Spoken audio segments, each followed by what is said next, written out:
Hello, everyone, and welcome to another segment of the East Brunswick Advisory Health Council's Wellness Spotlight. We have a terrific program for you today. Years ago, there was a popular act on a primetime variety show.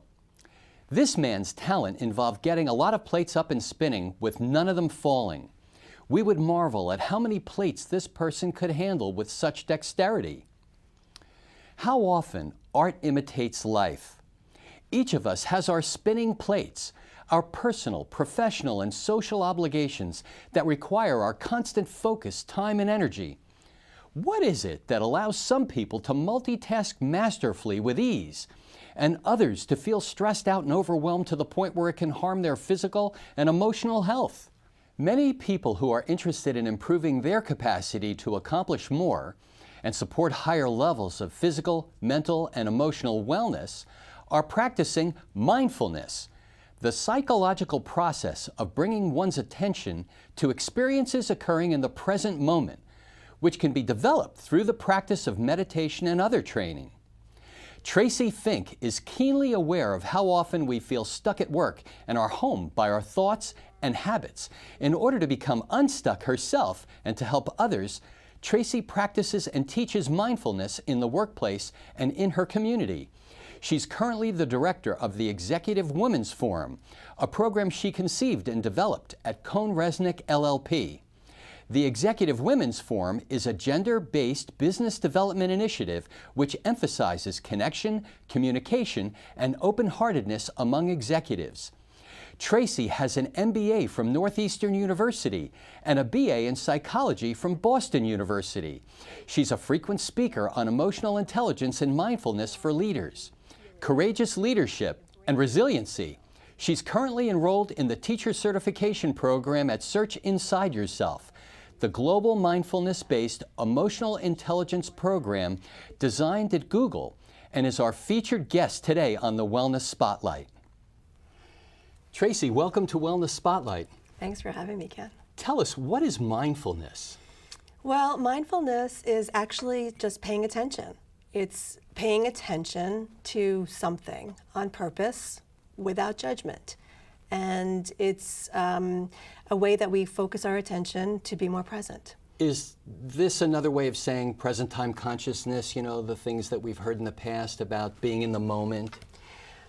I'm not really that familiar with that concept, but it probably is. If it's about paying attention and being in the moment, then yes. But what mindfulness is, to me, is really gathering our thoughts and attention to whatever we're doing and being present and being right there with it.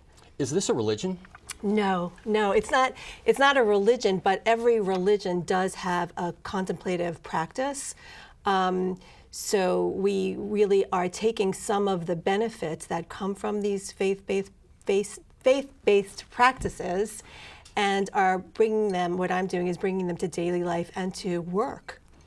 Why is it so important now to be mindful?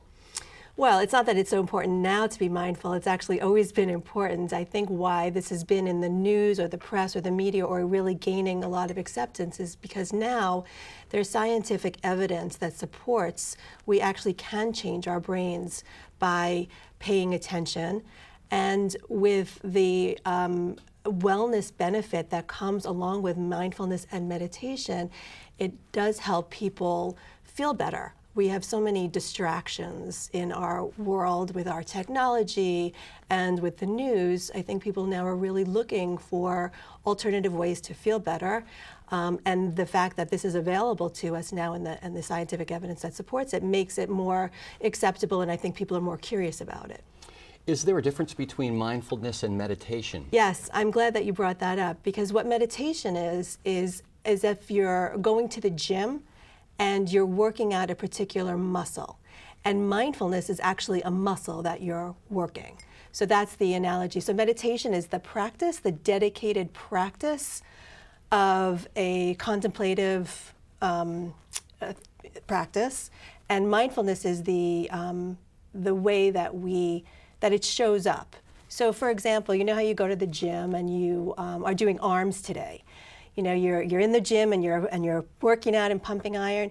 When you leave the gym, you still feel the effects of the workout. Your arms might feel a little tingly, or you might see the buffness. Really pumped. Yeah, right. exactly. And that's the difference between meditation and mindfulness. Meditation is the actual dedicated practice, and mindfulness is really how it shows up. Does that make sense? Yes, it seems like these days, especially, being barraged by so much going on in the media and with smartphones and everything that's happening in the world around us today, there are so many distractions. How does a person know whether or not they're really being mindful and being mindful to their fullest capacity? Well, that's an interesting question. I think the practice of mindfulness is actually when you notice that your thoughts have drifted or that your attention has drifted, that magic moment where you notice that and you come back to your present or your breath or whatever. That's what we're working on. So with awareness comes that noticing.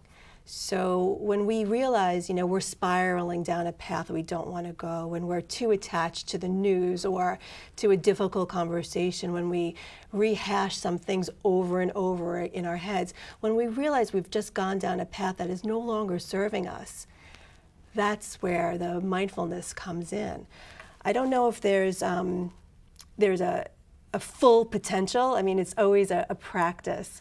It's funny, one of the retreats I went on, somebody said, well, we've gotten the basics of mindfulness, when do we do advanced mindfulness? And the teacher said, this is it. This is it. It's just continuing your practice and, being mindful of your thoughts, and also forgiving yourself when you go down that path and when you act in a way that is not mindful or not present. It's recognizing it, forgiving yourself, and beginning again. The thing that I really like about this practice is that we can always begin again. And that if you say to yourself, there's my thoughts again, I'm so bad at this, when we judge ourselves like that, it doesn't help. So that's why this mindfulness is without judgment, and we just notice, and it allows us to begin again. Years ago, I had learned that the difference between a person who's a master and everyone else is that the master recognizes when they're off center instantaneously, and they just self-correct more quickly. So it looks like they have their act together all the time. Yeah. They're just like us in that we all get knocked off center, but being more mindful, it gives them the capacity to be able to recognize when they're off center, and then they can make the necessary adjustments. Yeah, and to your point, I wanted to just bring something up. This whole thing about mindfulness and meditation, it doesn't make stress go away. It doesn't take away the difficulties, but to your point, we recover quicker. We build resilience by paying attention. A lot of our viewers, value the relationships they have with their families. You have parents that are raising teenagers, people who are involved in business, they're in sales. How does a person use mindfulness? I could get it, how they can use mindfulness to improve themselves, but how can they use it in their everyday life when they're interacting with other people and they may be dealing with others that may not be mindful in the moment? Yeah, it's challenging and takes a practice, although Thich Nhat Hanh, who is a famous in the field of meditation and mindfulness, he says when one person practices mindfulness, it changes everybody in the community. And I've seen that because what happens is, especially at work, you can practice mindful listening. So that means when somebody's talking, you can actually give them your full attention with eye contact, without looking at your phone, with your open-heartedness. You can be present for them right then and there. And when somebody sees that you're listening like that, it almost makes them want to be more present, or at least notice it.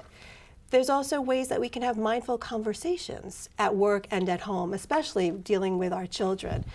Because when you're listening with your full attention, you can repeat back to them. So what I heard you say is, blah, blah, blah. And that way the person feels heard and they could say yes or no, let me clarify that. So there's a whole give and take in terms of connection. Mindfulness also shows up at work is in the way that we're compassionate. And when we are compassionate to others, we can really change the game. You know, you can lead with compassion, and that doesn't mean that it's weak. It just means an open-heartedness and curiosity. I want to hear what you're saying. It doesn't mean it doesn't mean that you're right and I'm wrong, or I'm right and you're wrong. It just means there's an openness and a curiosity of hearing people differently. That's true, because in business, in the East, there's more of a collaborative relationship between management and labor. But in the West, it's very different. There's more of an adversarial relationship. So I think we're learning that it pays. You get much better results when everybody is on the same team and we're not circling the wagons and shooting in. Yeah, and actually some of the studies that have been done recently, that the highest performing teams are the ones that feel most psychologically safe. It doesn't really have anything to do with intellect or intelligence. It means, how safe do I feel with you to tell you how I'm feeling, to put my ideas out there, to be vulnerable. And that's where we are seeing the needle move, especially at work. Tracy, I have to ask you, how did you get into this? How did I get into this? What attracted you to mindfulness? Yeah. So, you know, about 5 years ago, I was just feeling, I don't know what happened. I had a friend who had been practicing, and I noticed a small shift in her perspective. And it wasn't that she, you know, levitated or that she did anything drastically different. I just noticed a sense of ease and a sense of courage and confidence and a smaller sense of happiness. And we talked about it, and she told me about the practice and what she was doing and how it had impacted her relationships positively, mostly with her family. So she had gone to this retreat, a 4-day silent retreat on loving kindness. That was taught by Sharon Salzberg and Sylvia Boorstein, who are really the mothers of loving kindness. And I went, and I really had a profound shift in how I viewed myself. That, you know, we're so hard on ourselves, and we put so much pressure and unfair responsibility on ourselves to fix things or to know things or to manage things. And it's actually impossible to sustain, yet we treat ourselves with such harshness. And when I was talking to myself more kindly and more compassionately and more forgiving, I actually found that I was treating others the same way as well. It became easier for me to be more compassionate and forgiving.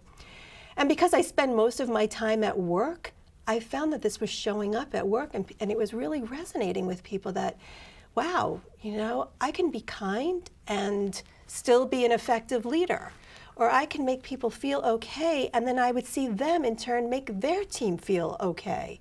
So that opened my mind to this whole thing about leading with compassion and bringing mindfulness to work. And now I'm getting certified to teach mindfulness at work through a course that was developed at Google. So it's science-based and secular. That it means that it's not based in any religion. It's just, you know, the scientific evidence supports that kindness and compassion actually can build stronger teams and can make people feel more resilient. That's very interesting, too, because when you look at the political climate today, you know, mindfulness is about open dialogue and understanding. But when you look at the political climate today, the type of leadership that we tend to see is more authoritarian. How would you go about bringing the change that needs to take place to be able to make better leaders for now and for the future? Well, that's the million-dollar question, because it is really about your own personal responsibility. So I can't tell you, Ken, you need to take a course in mindfulness to be a better leader. The only thing that I can do is to show you by example how this helps and how this has changed me and how I have more effective and positive relationships. You know, like I said before, giving somebody your full attention or leading with compassion and showing them how this works is a way that we can make change. Until our leaders today recognize that compassion is a strength and not a weakness, I don't know how we're going to have that conversation.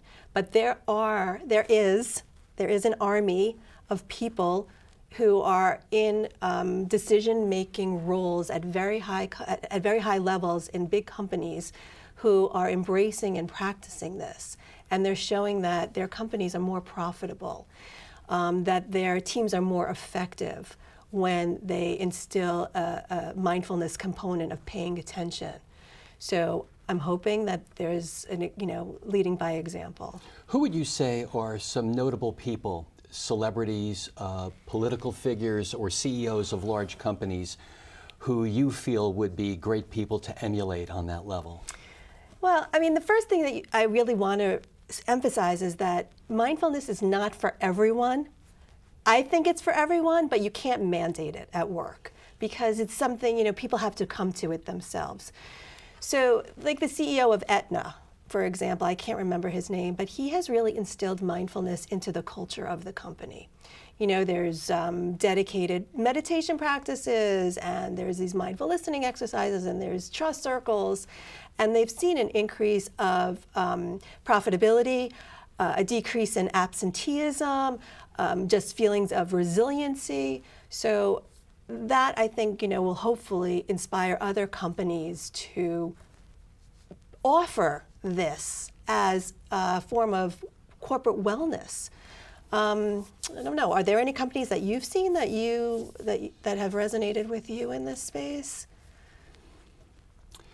I always thought Paul Newman was a good example of that. To be an actor at his level, to be a professional race car driver, to care about people that were less fortunate, to have been one of the pioneers in establishing, an ecologically friendly, venture like that, to be able to give back to people.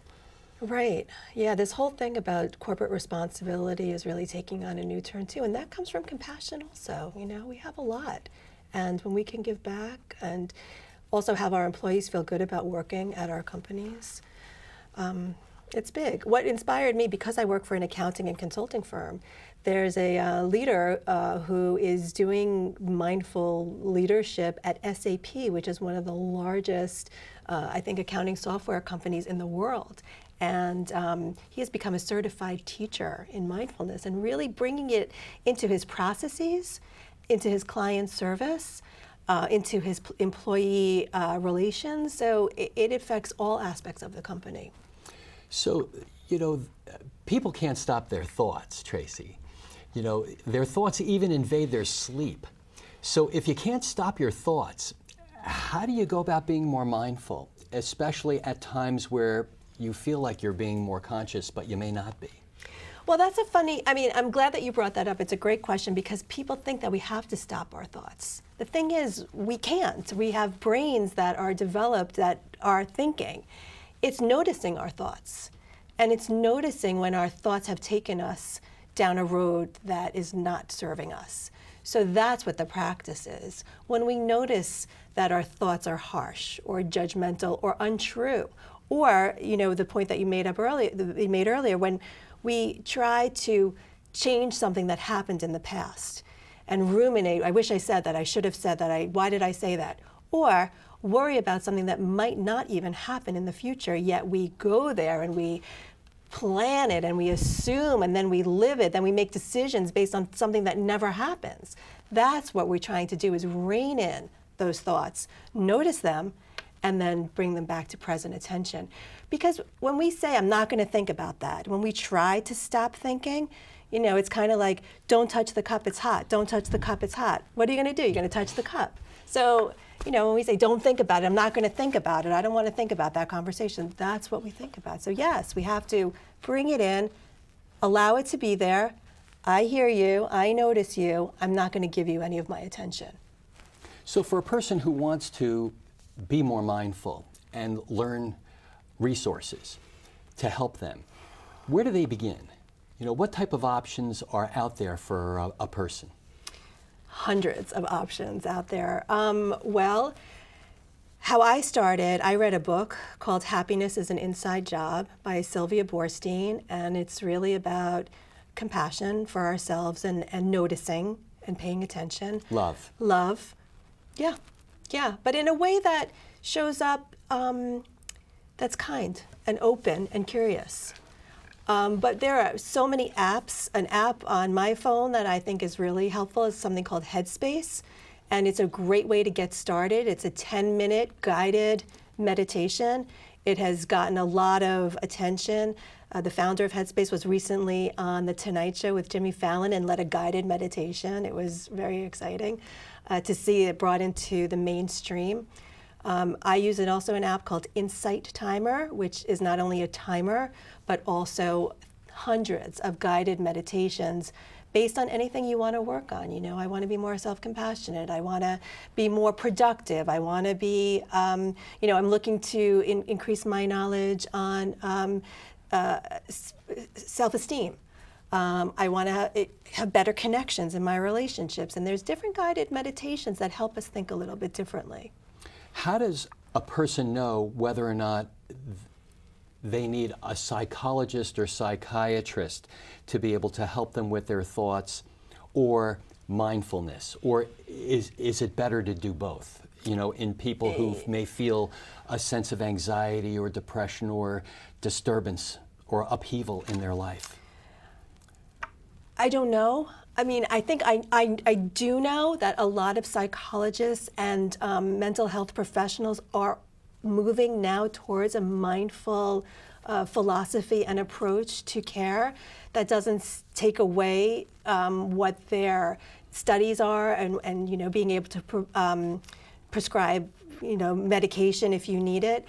I'm only what I advocate for and what has helped me is a meditation practice that has helped me get control over or recognize my thoughts.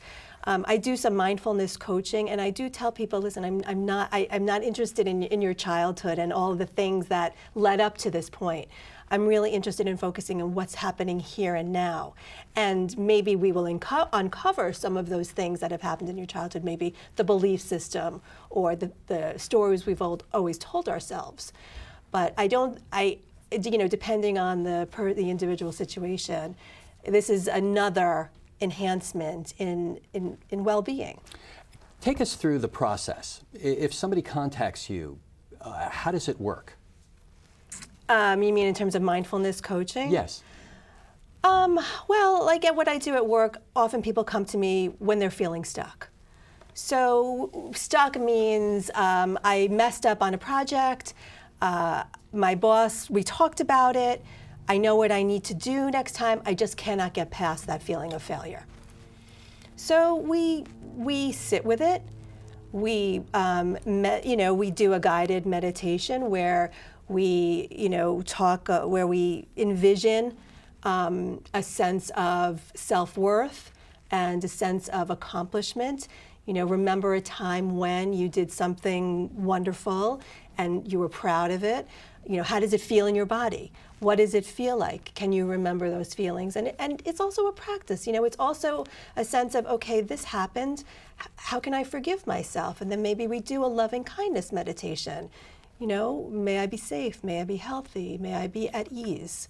And even though I may have failed in this circumstance, what is it that I learned from this that would enable me to be more failing forward? Absolutely, absolutely, absolutely. And the other thing that how this builds resilience is that maybe we failed at work, but that doesn't define us. We have successes, at the gym or in the kitchen or, with our parenting or with our relationships. This is one piece of it.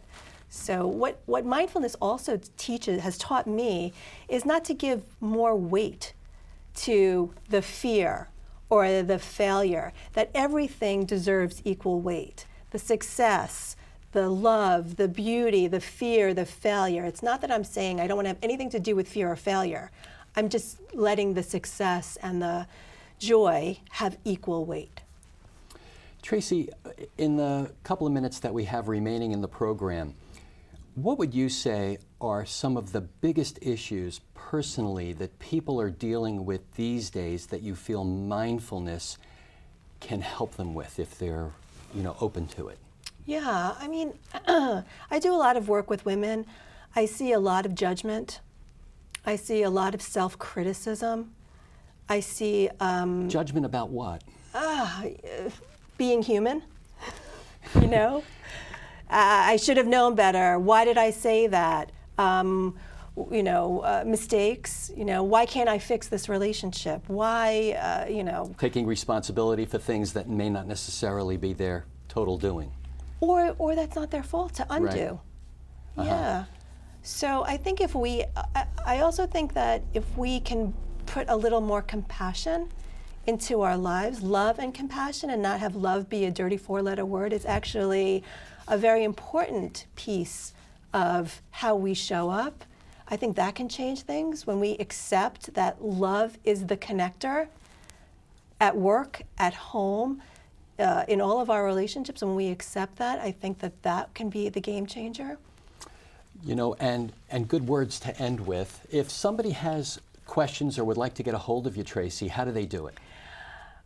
Well, you can connect with me on LinkedIn at Tracy Fink, and also my email is tracyfink64@gmail.com. Love to have conversations with people. This is not a one and done. This is a practice. It takes a long time. It's a forever. process, not an event. It's a journey, and it's a practice. And like anything, the more we practice, the better we get at it. Tracy Fink, it's always a pleasure to talk to you. Thank you so much for appearing on the Wellness Spotlight and for sharing this great information about mindfulness. And I also want to thank you because I know that you serve our town in a number of different capacities, as has your husband Sol as previously having been a town councilman. And I just want to thank you so much for everything that you both have done to make East Brunswick a better place in which to live. Thank you, Ken. That's really very sweet. And thank you for giving me this platform to share something wonderful. It's a pleasure, very valued. So thank you for tuning in, folks. This concludes another segment of the East Brunswick Advisory Health Council's Wellness Spotlight. I'm Dr. Ken Freedman, President of the East Brunswick Advisory Health Council, along with Tracy Fink, reminding you that wellness works when you work it.